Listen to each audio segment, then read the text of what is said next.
Assalamualaikum warahmatullahi wabarakatuh. Saya Atika Suraya Iftinaan dengan NIM 1833063 akan memaparkan materi teknologi buah dan sayur pada materi 4 yang berjudul pematangan buah dan sayur. Pemasakan buah dan sayur dapat kita lihat dengan perubahan yang terjadi pada buah dan sayur menuju proses pematangan. Buah mengalami dua fase pematangan, yaitu yang pertama buah klimakterik, yaitu merupakan buah yang dapat matang apabila masih menempel pada tanaman induknya. Contohnya seperti alpukat, pepaya, pisang, markisa, mangga, dan jambu merah. Lalu yang kedua ada buah non-klimakterik, yang merupakan buah yang hanya bisa masak ketika masih menempel pada tanaman induknya. Jika sudah terlepas dari tanaman induknya pada keadaan belum matang, maka buah tersebut tidak dapat dikonsumsi.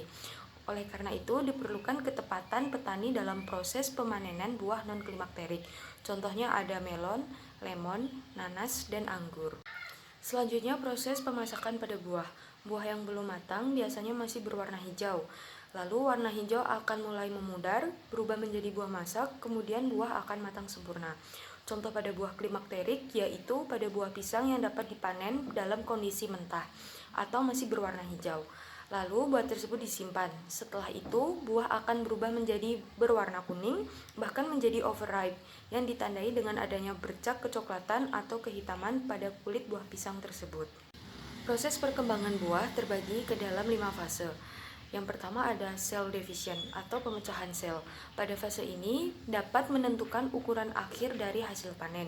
Yang kedua ada cell expansion, di mana sel memecah lalu berkembang. Yang ketiga ada maturation, yang merupakan fase pendewasaan atau pemasakan pada buah, di mana nantinya buah mengalami pembesaran sel, akumulasi fotosintat, dan senyawa aromatik, serta penurunan kadar asam. Yang keempat ada fase ripening atau fase pematangan, dan yang terakhir ada fase overripe, di mana pembusukan yang ditandai dengan kulit yang mengerut dan jaringan buah yang mulai melunak. Selanjutnya pentingnya pematangan buah. Pematangan buah sangat menentukan kualitas hasil pada penanganan pasca panen.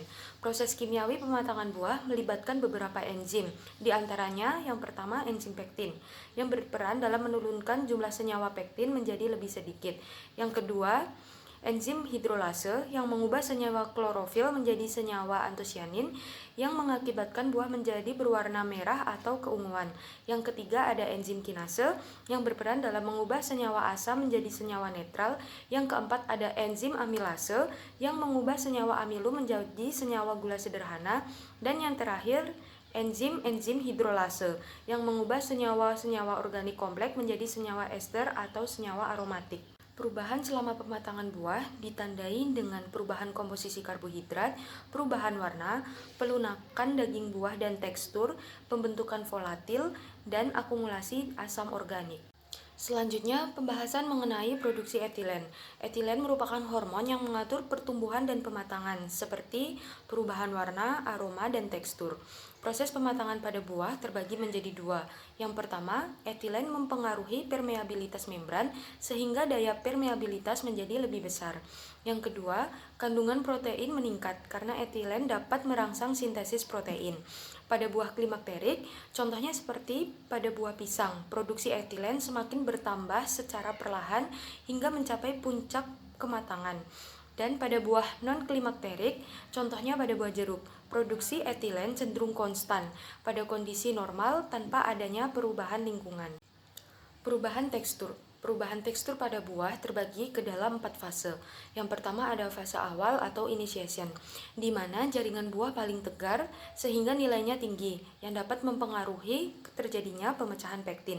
Fase yang kedua adalah rapid softening, di mana tingkat ketegaran buah semakin menurun sehingga buah menjadi semakin lunak karena terjadi pemecahan pektin dan kehilangan kandungan gula di dalamnya. Yang ketiga, fase eating window, di mana buah cocok untuk dikonsumsi. Dan yang terakhir adalah fase overripe, di mana buah menuju pembusukan atau lewat dari kematangan. Biosintesis pektin.